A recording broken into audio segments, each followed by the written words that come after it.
היום פורסם מכתב של בכירי רבני הציונות הדתית, שרומז בעדינות שצריך להתעלם או להפר פסיקות של בג"ץ. בין היתר הם כתבו שם, הסמכות היחידה במדינה היא של הרוב, כפי שהיא באה לידי ביטוי בבחירות ובכנסת ובממשלה. אין שום סמכות אחרת מעליהם. חתומים שם על המכתב בין היתר הרב דוב ליאור, הרב אליקים לבנון, הרב זלמן מלמד ואחרים. תכלס, התרשמתי. איזה מסירות, ראיתי את הדברים, איזה מסירות לממשלה, למדינת ישראל, לשלטון החוק, אין דברים כאלה, דוגמה ומופת. אבל אז נזכרתי שהרבנים האלו, לדוגמה, אליקים לבנון וזלמן מלמד, חתמו על מכתבים הפוכים לגמרי.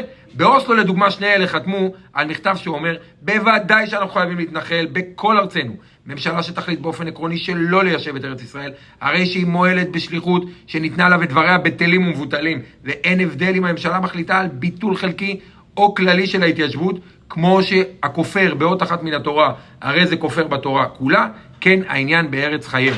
הרב זלמן מלמד, שגם חתום על המכתב מהיום, אפילו אמר לפני ההתנתקות, אם הסירוב הזה, סירוב פקודה, יביא לשבר בעם ובצבא, כל האחריות לכך תיפול על הממשלה. זאת אומרת, תסרבו, והבעיה היא של הממשלה.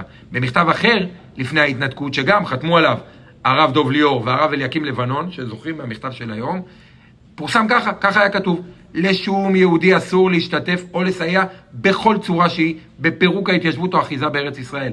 ארץ חיינו, נחלת אבותינו האלוקית לכל מרחביה. אתם מבינים? עכשיו אותי לימדו לא לדבר סרה על רבנים, אבל אי אפשר שלא להיגאל מהצביעות הזו. רבנים או לא רבנים, המכתב הזה הוא גם מטופש ושטותי, כי במדינה דמוקרטית החוק הוא מעל הכל, אבל הוא גם צבוע, פשוט צבוע.